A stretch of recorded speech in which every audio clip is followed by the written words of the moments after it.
Like every time I do a video with my hair wet, which is almost always, it like dries in a weird position after I've started filming. So I'm trying to see, but like genuinely it is what, like it is like 9 p.m. on a Friday night and I just put on a full face of makeup to do just this and then take it off because this is the only time I had to do it. Hi. That being said, hi. My name is Liv, I'm an independent author, and some of you may be seeing me for the first time, some of y'all might know the lore behind why we're doing this video again. We'll get to that. So I have so much I want to say, so many people I want to thank, but y'all clicked on this video because you wanted to see the cover reveal of Lost and Found, my sorority love story with an autistic female protagonist slash narrator. The first book in a trilogy called University Story. And I actually have both a paperback and a hardcover to show y'all today. So, because I ordered both when I uploaded the new files to Ingram Spark. This isn't, now this isn't actually a formal cover reveal because as soon as Michelle sent me the final files, I updated the art on everything. My website, the Spotify playlist I made for Lost and Found, the previews I was sending out, or the preview and the art copies I was sending out, Amazon. Well, I'll talk about that. You guys just want to see the cover. If you're exclusive to my YouTube channel, you have not seen the cover yet. This is the new cover. This is it. All right. So some lore. All right, the cover is drawn by, here, I'm just gonna hold this one up. The cover is drawn by my friend Michelle, who also did my art for Saving Summer. And I do love the idea of eventually commissioning other artist friends, but Michelle is locked in now for 3 books. Well, 2, because she already did this one. So if you're watching this, Michelle, you're locked in. But yeah, so this is what she made me. And I did have an offer from Cal's brother to make me a cover, but number one, I had worked with Michelle before, so I knew her art style and I can trust her. Not that I don't trust Cal's brother, but like, I have a better rapport with Michelle, I guess you could say. And also she had absolutely nothing to do literally the day after Covergate. So she literally did this for me in a day, and without using any assistance from clankers. She just legitimately had nothing to do for the whole day, except this. And I did pay a rush fee, and I do have very, very generous friends and family who helped me cover the cost of replacing the art, paying the rush fee. I did get refunded from the clanker situation, but just having to pay the rush fee, having to re-upload my files to Ingram Spark, having to order new proof copies and get like rush shipping on them. So I do have very generous friends and family who helped me with the cost of all that. And then the ones who had, because I did friends and family pre-order through like me directly buying the books from Ingram Spark, and then that way like cutting out the middleman for friends and family. And everybody who ordered from that forum said they were more than okay with getting the old version because I didn't have money to replace the copies for free. And some of them said they were going to order the new version in addition to the one that I already ordered for them, and some of them said they're fine with having the old art, and they'll just one day when I'm very famous, they'll sell it as the original edition, or not the original edition, we don't want to call it that. But that maybe one day it'll be worth something. I don't know. I think anything made with generative AI is worthless in value. So there's that.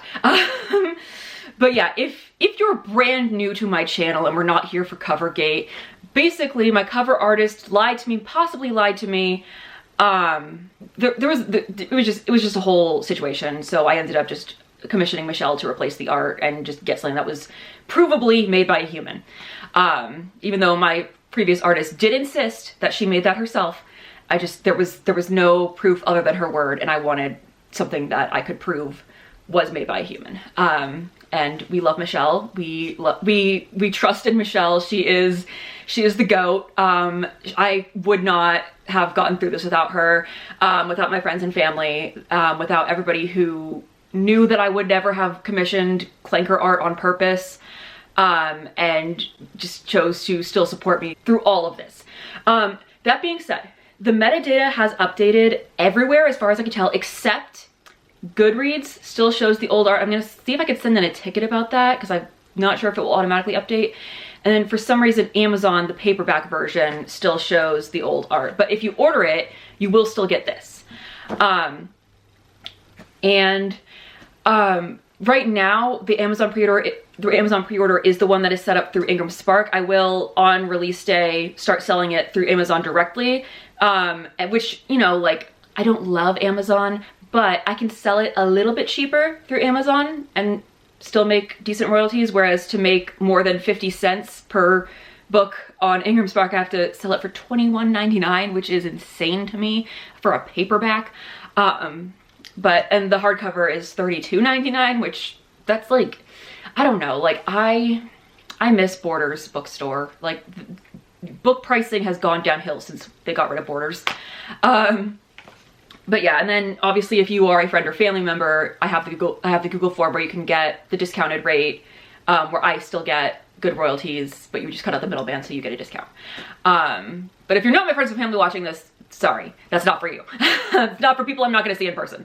So I'm still in the process of remaking all my promotional content. What I have to do after this is just my TikToks and Reels, I think, and then like my official like picture of me holding the book.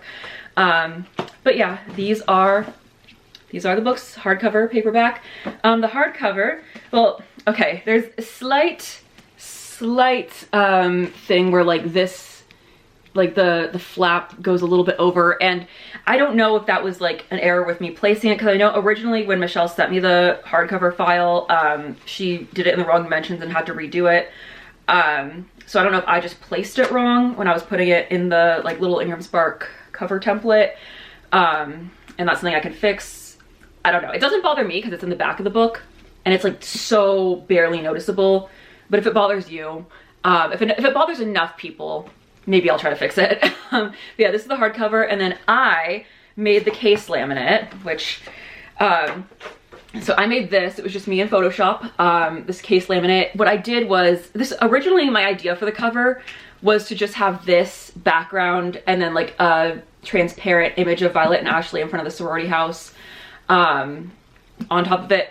But I do like the one that Michelle made. And I love her backgrounds so much. Like the background she did for Saving Summer's cover art, the background for this one, like gorgeous, gorgeous background. So I would not trade that to have a more simple cover. But what this is, like what the writing on this is because Violet's, one of Violet's comfort things with her autism is counting things. So I just went through the book, pulled out sentences, a few random sentences of things that she counted, and just kind of spread them out across the front and back and the spine of the case laminate. And I'm very proud of that, actually. That was my genius idea. Yeah, so that is the case laminate. I'm gonna put the pretty cover back on it though. And then the side has like the about the author thing and then the description of the book, and then I put this quote on the back. Whereas this paperback just has the quote and the description of the book on the back, and then the about the author is in black and white inside the book. Now it is a love story. It is not spicy. So I didn't want to call it a romance just because I feel like when you hear romance novel, you start to think spicy. And I know I did call it a romance novel for a little bit, but I wanted to make sure I made that clear. It is a love story. It is a wholesome, clean love story. I might even say that the plot is more about Violet navigating life with autism, and there happens to be a love story also taking place. The love story is still very much central to the plot. That being said, it is still, I would still say it's more of a new adult than a young adult. Like I wouldn't put this in like, I'm a high school teacher. I would not put this in my classroom library. But I would say like more like college and above is the age range. I read some pretty raunchy stuff when I was in high school. So like, I'm not here to gatekeep, but like I wouldn't encourage high schoolers reading this. It is 542 pages. And it takes place over the course of an entire school year, divided into two halves between the fall semester and spring semester. yeah, if you want to know more about it, I will link my, well, I think the playlist is still called Violet's Novel, throwback to if you were here when we hadn't named the book yet. But I will link the playlist with all my videos talking about this book, and I do have more to come, like the deep dive of autistic representation, the playlist with spoilers, 5 fun facts with spoilers, stuff like that. Oh, and I do just want to say that through every terrible situation in my life, there has always been something good that has come out of it. That's not an invitation to the universe to have more terrible things happen to me. But if it were not for Covergate, I would not have had to remake all my promotional content for this book. And one of the things I posted to Instagram was this book with all the other lesbian books I had on my bookshelf. And so when I remade it with this one, with the real cover, I had the idea, like, why don't I see how many of those authors I can actually find on Instagram, because, you know, some of them are dead, but how many of those authors I can find on Instagram and tag them and, you know, just, you know, shoot my shot a little bit, so to speak. And then in the middle of my workday, I look down at my phone and see not only did Lauren Myracle see the post, like the post, comment on the post, but she followed me, shouted me out on her story, and then we DM'd. And like, that woman, like, I don't want to say she raised me, but like, I reread her books so many times in middle school and high school, like for comfort rereads, like those, like the Winnie series and the TTYL series, like those were my comfort books. If you weren't aware of her, if you weren't aware, the novel of hers that I feature in my post is actually Kissing Kate. This is one of the first gay books I ever read. But yeah, I remember being like, when I would like go to her section of the library to look for like other stuff to read, and I kept seeing this one, and I was like very like internally homophobic back in the day. But then like in, I think finally 2017, I had been out for a couple years and I saw this. I think I bought it I bought it off Amazon, used, but I was like, either bought it from a thrift store or used off Amazon. But I saw this and I was like, you know what, I'm finally gonna read it. And so I did, and it was great. And now I've DM'd with Lauren Myracle, and I've told her the story of how one of her books caused me to embarrass my family in a small restaurant in 7th grade. And she loved the story. And so I don't know if she's watching this. I think we might be becoming best friends. I don't know. But that was just insane to me. I'm like, this is just connecting with my favorite authors genuinely is like, so like, it's one of my favorite things. Like when I met Lemony Snicket and he signed my original copy of The Bad Beginning from 4th grade and told me that I had great handwriting for a 4th grader. Suck it, Miss Miller. And then like, as I was leaving, I overheard him telling somebody else like, oh, she was so nice, wasn't she? And I'm just like fangirling. I'm like, that man is so pure. Like, I love him so much. Some men are valid and they're Lemony Snicket. But yeah, and then so, like, that was insane. And then getting to literally DM with Lauren Myracle and having her shout me out on her story. I'm just like, what is my life? Like, I have so many vivid memories of like me reading her books in places I was not supposed to be reading them. Like the Later Gator was the last book in the TTYL series, and I remember I was like trying to finish that, and my dad wanted to go to some bird thing at the library or trees or something. I didn't care about it. And I said I would go if I could bring my book. I didn't really have a choice because I was 13 and couldn't be left unsupervised, but I was like, yeah, sure, I'll go, but I'm gonna bring my book. And then like got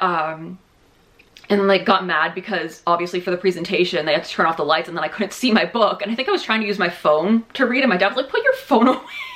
Because like I was like using my phone as a light, like my little flip phone, and it was like obviously distracting for the people who were actually there for the bird or tree thing or whatever it was. But yeah, and like reading 11, like I got that from the library, finished it in one sitting in the back of my dad's car, slashed in a Mexican restaurant. And then I got 12 with my grandmother, read the whole thing in one sitting in her house, got 13 for my 13th birthday, and then was very upset that I had, well, it was kind of my fault because I also got The Sims 2 free time for my 13th birthday. And so I was dividing my time between reading 13 and playing that. and I asked if I could stay up late to finish reading 13, and my dad said no. So actually it's not my fault, it's his fault. Anyway, because it was like, I think it was a Sunday, whatever, like it was I don't remember. What was January 11th, 2009? I don't know. But anyway, back to talking about me and my book. All right, I do want to say thank you to everybody who did not pre-order my book originally, because the lack of pre-orders is the reason that Ingram Spark was able to replace all my metadata within like a week of Michelle sending me the files. So thank you for that. But now you have no excuse not to pre-order. So the links will be in the description where you can go pre-order this. Barnes & Noble currently has the paperback and the hardcover. Amazon has the Kindle and the paperback. I don't know why it doesn't have the hardcover, and I don't know when the metadata for the paperback's gonna switch over to this one. And then if you want to add it to your TBR on Goodreads, you can do that. But again, I think it's still showing the wrong cover art, so I'm gonna see if I can submit a ticket about that. I do still have some art copies. If you're interested, leave me a comment or message me on one of my other social medias, and I will get you the link to the ARC application. You can download a free preview of the first 3 chapters on my website. You can listen to the little playlist I made on Spotify, also linked on my website. I think that's all the stuff you can do. All right, I think I covered everything that I talked about in the original cover reveal video, but yeah, there's the hardcover and there's the paperback, and I'm happy. The excitement and just thrill of this book release was very dampened by Covergate, but just thanks to everyone who has just been super like there for me and has, for a rush fee, made me new art. Thank you so much, Michelle, and thank you, Lauren Myracle, for like just existing, and thank you to my friends and family who helped me pay for just all the fees associated with replacing the art, and comforting me through my emotional breakdown. And thank you to all of you, and thank you to everybody who is going to go pre-order the book right now, because you can do that. You should, because it's the correct cover art now, and you have no excuse. So go ahead and do that. And it releases on May 9th. I feel like I haven't said that yet. It releases on May 9th. I'm gonna go remake the rest of my promotional content and before I take my makeup off, and I hope y'all have a great rest of your day, night, whenever you're watching this. So I will see y'all whenever I next make a video, which should hopefully be next Saturday. So I'll see y'all next Saturday, hopefully. Pre-order the book, like and subscribe. I don't know what else. You guys are great. Bye.